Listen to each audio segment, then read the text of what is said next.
de volta com Falando Sério, e antes de retornar com o Denilson, em relação às leis que criaram o município de Picuí, como eu também pesquiso o assunto, eu tento sempre explicar para todo mundo, e aqui vou repetir a explicação, tentando diferenciar para as pessoas entenderem. Hoje em dia, quando um município é criado, a sede do município automaticamente passa a ser cidade. Então, antes não era assim. Até o Estado Novo, na maioria das vezes, o município era criado, mas a sede permanecia vila. E foi o que aconteceu com Picuí. E quando a gente começou a pesquisa, o primeiro livro, Picuí de Seridó, eu não conseguia entender isso. Ora, em 4 já havia prefeito, em Picuí, já tinha Câmara. E por que é que Picuí só foi emancipado em 24? Essa foi o ponto X da gente não entender o porquê de tantas leis. Então, conversando com um professor professor de História Política, ele me explicou justamente isso. Não, é porque a questão da vila, ela permanecia vila, mesmo sendo a sede do município. E foi isso que aconteceu com Picuí, Denilson. Eu acredito que foi isso que também ajudou ainda mais a complicar a história. Eu lembro que eu conversando com o Guia Passos, ela me disse que na década de 80, 90, não sei bem precisar agora, Dr. Felipe reuniu uma turma de historiadores, de pesquisadores, e eles fixaram a data 9 de março de 1902. Certamente eles também não tiveram acesso a esses jornais. Então, a gente parou no primeiro bloco na questão da lei e da ata, né? Então, eu gostaria que você continuasse a explicar isso para o pessoal. Pois bem, a depender da legislação vigente no período, havia essa possibilidade, e até quando nós falávamos de 1924 ou de 1904, em discussões particulares com você, a gente entrou em um certo consenso que, de fato, não havia essa necessidade, né? O que tornava um município autônomo, independente do outro, era a sua emancipação. Atualmente se atrela, né, na legislação vigente no Brasil, o município criado também eleva-se a sede deste município à cidade. Porém, nesse período, tínhamos essa diferença da legislação atual. E isso nos complicou. De fato, existe 1904, 9 de março de 1904 na história de Picuí, existe. De fato existe. 18 de março de 1924, existe. Ambas estão na história picuiense. E, por sinal, são 20 anos. Né? Uma da outra, uma distinção de 20 anos. Para uns, hoje, poderia se comemorar, nesse ano poderia se comemorar 90 anos, né, de município. Ou 110 anos. Pois bem, até então nós não tínhamos encontrado nenhum recorte de lei, de jornal, nada que pudesse nos provar o 24, né? De 18 de março de 1924. Aí um dia procurando, não sei onde, hoje eu não sei mais onde eu encontrei aquele jornal, que eu acho que é o Jornal da União. O Jornal da União, por muito tempo na Paraíba, foi o meio oficial do governo, de divulgação, de publicação. Então encontrei, não sei onde, se jornal, se em biblioteca, encontrei uma lei, que é a Lei 599, de 18 de março de 1924. Esta lei, logo no início, vai dizer que eleva a categoria de cidade a Vila de Picuí. Aqui, quando nós vamos falar de cidade, a gente tem que distinguir bem, como a gente já falava, que não era que Picuí agora ia ser independente, emancipado. Ele já era. Porque, como foi falado no bloco anterior, o decreto 232, ele emancipou Picuí de Cuité, do município de Cuité. Né? Então, a lei foi lá do 27 de fevereiro de 1904, criou, em 9 instalou o município de Picuí com sede na vila. Esta vila que tinha sido elevada à vila em 1888, que já é um outro ponto, né, que não é o da grande discussão do momento. Porém, em 1888 foi elevada à vila, em 1904 criado o município com sede na vila. Em 18 de março de 1924, a vila passou a ser cidade. Mudou de status. Só. Não há nenhuma relevância de autonomia, Não é que aqui começou a ter um prefeito, a Câmara já existia, tudo já existia. Toda a estrutura do município já existia em 1904. Né? Tanto de Câmara, como também de prefeito. Tanto é que o primeiro prefeito de Picuí, né, o coronel Manuel Lucas.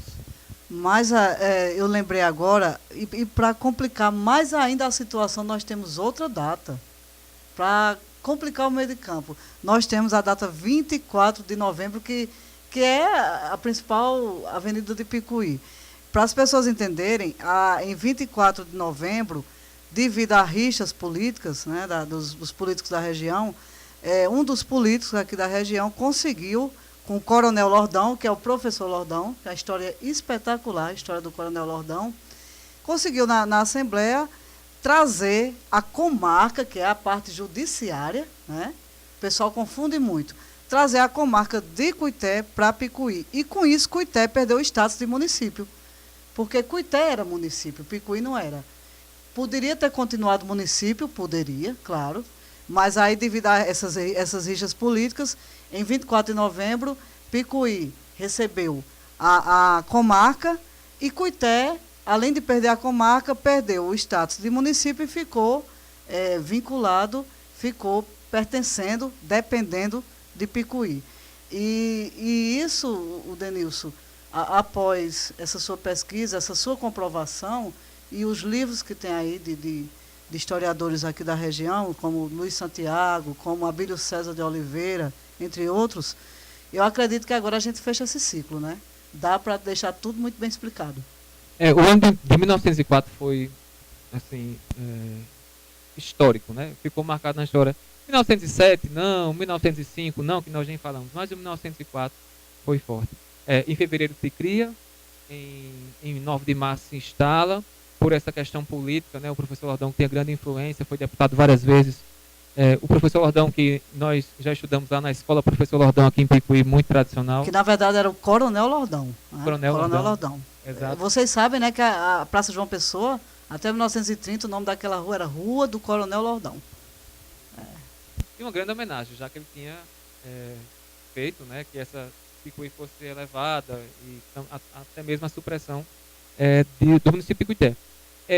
No caso, em 9 de março de 1904, em outubro, que eu também encontrei a lei lá no Correio Oficial, a lei número 212, de 27 de outubro, de 29 de outubro de 1904, transfere a comarca da Borborema para a vila de Picuí, cuja sede será nesta mesma vila e constará de um só termo e um só município. De um só termo e um só município. Houve uma lei no finalzinho de 1903, da mudança da estrutura judiciária, né, e também dos municípios da Paraíba, e que essa lei determinava no final de 1903 que para cada município só existiria um termo judiciário. Para adequar-se a esta lei de 1903, que eu não recordo o número, houve essa mudança. Já que estava criando o município de Picuí e tinha 2 termos judiciários, um em Picuí e outro em Cuité, o professor Lordão, né, o conhecido, ele suprimiu Cuité, já que estava organizando, vamos assim dizer, organizando a estrutura, e para só ter um termo. Não existia mais o termo judiciário de Cuité. O termo judiciário passou a ser apenas o de Picuí. Isso por lei de 29 de outubro de 1904. Logo depois, a instalação e a transferência de fato dessa sede de Cuité para Picuí em 24 de março de 1904, que é a rua que nós temos. 24 de novembro. O Denilson, você esteve há umas semanas atrás na Câmara fazendo justamente essa exposição. Você tem alguma novidade, tem alguma expectativa para que ano que vem essas datas elas estão sendo revistas por nós, mas alguém te falou alguma coisa, se o município, se a Câmara vai realmente fazer uma reavaliação dessas datas? O que foi que aconteceu? Nós, pesquisando, procurando, lendo, debatendo, e eu até coloquei o título de achamentos, entre aspas, né? Achamentos das nossas leis, ele aconteceu mais ou menos 15 dias antes do feriado, né, do feriado de Carnaval. Estava muito próximo. Era logo sequenciado Carnaval e logo já vinha as nossas comemorações do mês de março da emancipação de Picuí. De imediato para 2015 isso seria impossível. 2014 seria impossível. haver qualquer mudança, porque é um feriado municipal, já existia toda uma programação. Conversando com o Fabiana Agra pessoalmente, também com os vereadores, com o presidente da Câmara e com o prefeito de Picuí, achou-se por melhor deixar como estava em 2014 e neste decorrer de ano de 2014 entrar em debate junto com a assessoria jurídica da Câmara Municipal e da Prefeitura Municipal, apresentar todas essas leis, se até quiser, e eu acho que é bem interessante, ir a João Pessoa, procurar essas leis, os arquivos originais, para que nesse debate todinho possa, de fato, em 2015, comemorar nas datas que eu acredito que é correto, diante do que nós estudamos, né? Porque outra corrente pode vir por aí, né? Depois de 110 anos, pode aparecer uma nova corrente e dizer que não é isso. Nós estamos acreditando nesta corrente, estamos com os documentos, tentando provar. Se as assessorias, né, jurídicas, tanto da Câmara quanto da Prefeitura, assim também entenderem, pode ser que em 2015, de fato, a gente venha comemorar a emancipação em 9 de março. Eu estou vendo aqui que o Denilson também trouxe uma surpresa para a gente. Um livro que, até bem pouco tempo atrás, era um livro proibido. Proibido que eu digo assim, ninguém tinha acesso, que é o livro de Tomo. Mas eu gostaria que vocês... Eu gostaria que a produção passasse aqui agora algumas imagens das criações do Dalverne, né? Para vocês terem uma ideia, depois a gente volta para o Denilson, para vocês terem uma ideia do trabalho atual do Dalverne. Ele é responsável por várias logomarcas aqui da nossa região. Inclusive, vocês devem estar estranhando aí o que é que a logomarca da TV, da Creative TV, está fazendo aí, justamente. Dalverne também é o criador da logo da nossa CTV, né? E é o criador do Amigos de Picuí, foi ele que fez o plus, né? Porque o grupo não é só discussão, o grupo tem que ter uma visualização legal, tem que ter o chama, né? O chamativo. E é também o Dalverne, eu sou fã de carteirinha, né? Convidei Dalverne para produzir a capa do meu novo livro, e com grande satisfação ele me entregou a capa. Está faltando só o principal, terminar o livro, né? Mas a capa está pronta, ficou belíssima, com fotos antigas, muito bonita a capa. Claro que vai ser uma surpresa, eu não vou mostrar agora, mas enfim, vocês estão vendo aí que o Dalverne, ele tem pano para manga, né? Só está faltando, eu acredito, que mercado. Dalverne, o que é que você tem a falar sobre esse seu novo trabalho? Você saiu do desenho industrial e entrou diretamente na internet, digamos assim, popularmente falando. Bom, o ano de 2012, para mim, é um divisor de águas, né? Eu voltei para Picuí, depois de morar muito tempo fora, trabalhando, né? Lá fora me casei, construí família e voltei para minha cidade, que passei a dar o maior valor, né? Porque quando você está lá fora, quando você está longe, você passa a dar valor àquilo que você, de uma certa forma, perdeu, né? Eu lembro que antes de eu viajar, eu também comecei um trabalho assim, tipo de Kleber, né? De fotografar algumas coisas uma visão de Picuí que as pessoas não tinham, né? Quando a gente chega em outros lugares do país, outras capitais, o pessoal fala Paraíba é jegue, é mato seco, Então, assim, quando eu retornei dessa primeira vez que viajei, eu quis mostrar isso aí, eu quis tirar foto, basicamente esse propósito do Kleber, né? E só que aí, por causa do tempo, muita coisa, tentando mesmo estudar, não vingou, mas você mesmo chegou a ver algumas fotos que eu mostrei para você, que eu enviei. Esse era um projeto inicial, mas eu não levei à frente. E passei mesmo a focar o designer, né? Retornando, quando eu cheguei aqui em Picuí, agora no ano de 2012, ano retrasado, né? Eu me deparei com amigos de Picuí, que inicialmente era um grupo do Facebook para amigos mesmo, para se encontrarem, se conhecerem, né? Conheci você, né? Que gostou do meu trabalho, conheceu o meu trabalho assim por acaso, né? E passou a divulgar, né? E tudo foi uma coisa foi levando a outra. Então, assim, tomei gosto mesmo, porque quando você faz, você tem uma criação e você faz e o pessoal não vê, ou o pessoal até gosta, mas né, não esboço nenhum tipo de comentário, né, você meio que perde a autoestima. Mas quando tem uma pessoa, ou várias pessoas, no caso hoje, né, que dão valor ao seu trabalho, que curtem, aí dá aquele ânimo e você procura sempre se aprimorar e sempre fazer o melhor.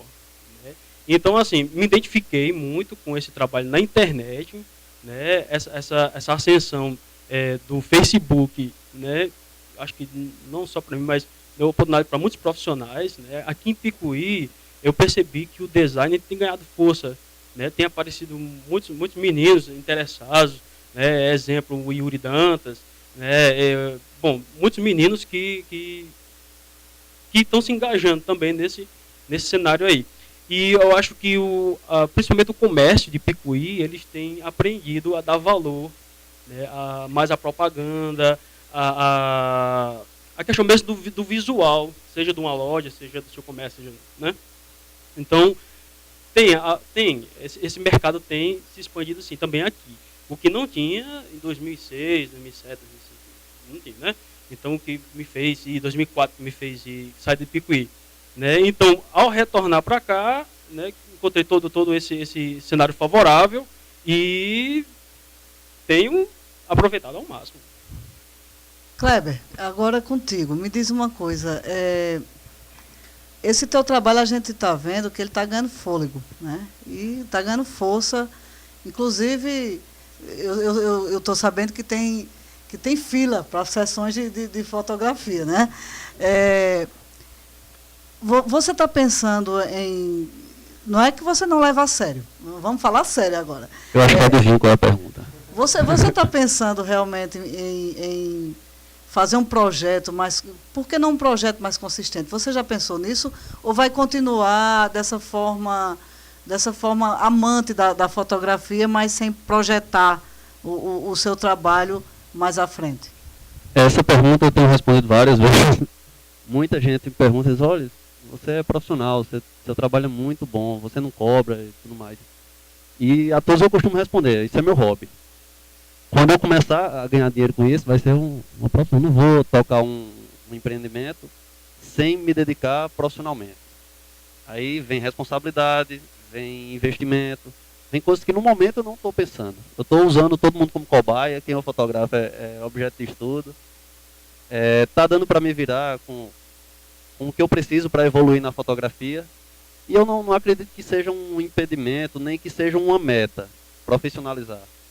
Tem muito fotógrafo amador que tem um trabalho fantástico, eu quero muito chegar a esse ponto. Né? Tem muito fotógrafo profissional que lança o nome no mercado e infelizmente acaba comprometendo as pessoas que o contratam. Né? Eu não penso nisso, meu negócio é sentir prazer fotografando, tentar externar o que eu sinto fotografando e principalmente capturar o momento, né? Que é o grande estalo do fotógrafo é parar o tempo. Vamos continuar então, vamos ver... observar essas belas imagens, né, do Kleber Cordeiro, aqui, até para repassar para o pessoal da internet conhecer seu trabalho. Coisa mais linda, olha a lua. Isso tudo fotos da Caatinga, né? Isso, essa Todas foto elas. da lua cheia, foi inclusive no mesmo dia da foto do açude, foi a margem do açude. Eu estava no sítio de um amigo, a gente passou a tarde lá, eu peguei a câmera, fui fazer a foto do açude, anoiteceu e a lua cheia deu a da graça, né? Aí eu aproveitei e fiz a foto. Muita gente fica curioso, pergunta se você usa muito filtro, se você pode passar as fotos, se você usa filtro, se você usa muito efeito, né? Então, diz aí pra gente como é que você faz o trabalho. Ao contrário do Dalverne, que mexe Essa com... é belíssima. Que mexe muito com edição gráfica, e por mais que a fotografia hoje em dia esteja muito vinculada à edição, ao Photoshop inclusive, eu evito. Eu não tenho inclusive Photoshop instalado. Obviamente as imagens não saem do jeito que é capturado. Eu tenho um programa, mas ele é mais voltado para fotógrafo e não para o ilustrador, para o designer. Ele está, assim, aquela imagem que o fotógrafo tinha quando ele se trancava naquela salinha escura, e ele escolhia uma área da fotografia que ia ficar com mais sombra, uma área que ia ficar mais clara. Aí esse programa dá essas Isso ferramentas. aqui eu considero isso aqui o cartão postal do Picuí, a Serra do Pedro. Né? Eu considero. Eu acho que você e todos os usuários da página, porque sempre que tem uma foto da Serra do Pedro, as visualizações passam de 1000. Fácil. Eu sou fã da Serra do Pedro, vou fazer mais fotos. Acho que todos nós aqui, todos os 4. É mística. É incrível mesmo. Essa foi a primeira panorâmica que Essa eu você registrei. fez onde? Essa foi na estrada para Nova Palmeira, próximo à entrada da Quixaba, se não estou enganado. E ali é o platô que fica após a Serra. Quando a gente vê Isso. daqui do Picuí, é aquele platô perto da Serra do Pedro. Isso, após não a é Serra isso? do Pedro, seguindo no sentido de Nova Palmeira, a gente vê essa imagem. Ela é composta, salvo engano, por 5 imagens. Aí eu posicionei a câmera na vertical, né? Então tem 5 fatias dela, compondo essa imagem aí no fim das contas. Com o Cris? Não, isso é a pega. Uma pega? Isso. Ah. Segundo meu pai, é a pega. Eu não conhecia. Parou também no nosso quintal, eu corri, peguei a câmera. Inclusive foi ele que me mostrou. É um desses momentos que a fotografia proporciona, né? Você Perfeito. tem o carinho Essa? de pai de filho. Essa, inclusive, tá Essa daí, ilustrando. essa daí. É o essa Rush. não, É o essa Rush é a Picuiense. hora do pão, né? A hora do pão, é. Essa é ótima. É a hora do pão do Muita Picuí. gente pergunta se esse tipo de fotografia não tem Photoshop, não é edição gráfica. Ela simplesmente são aproximadamente 30 segundos capturando imagem. Isso é tempo de exposição só. Isso. A tempo de exposição, ela gera todo esse rastro de luz. E eu, curioso nesse dia, ao contrário de outras fotos que a gente é pego de surpresa, essa eu já tinha planejado na cabeça e fui caçar ela. Né? Eu cheguei nesse dia ali em cima do corte, ventando muito. Levei o tripé, uma caneleira de musculação para deixar o tripé firme. Uma sombrinha, não tinha uma nuvem no céu, mas levei essa sombrinha para o vento não atrapalhar a câmera. Ela deveria passar os 30 segundos paradinha, né? Foram, acho que só 3 tentativas, conseguiu essa, fiquei muito satisfeito e voltei para casa. Essa daqui também. Essa também é uma das melhores. Do nosso salvo engano, essa estúdio. aqui que foi mais visualizada na página. Essa daí eu saí para caçar um pôr do sol, voltei para casa com um anoitecer. Foi mais de 1 hora esperando. Quando eu ia dar por vencido, porque eu não tinha conseguido um pôr do sol tão legal, que nesse dia o sol, se vocês notarem, né, tá mais avermelhado e alaranjado do lado direito da imagem. O sol se pôs bem distante de Picuí, não deu para fazer na composição. Só que quando eu vi as cores que estavam, eu vim atrás do pôr do sol, vou voltar com essa anoitecer satisfeito. Não, essa só um modo paisagem. E com essa paisagem, a gente dá aqui mais um intervalo e na volta a gente fecha esse bate-papo aqui bem informal com os nossos jovens talentos picuienses.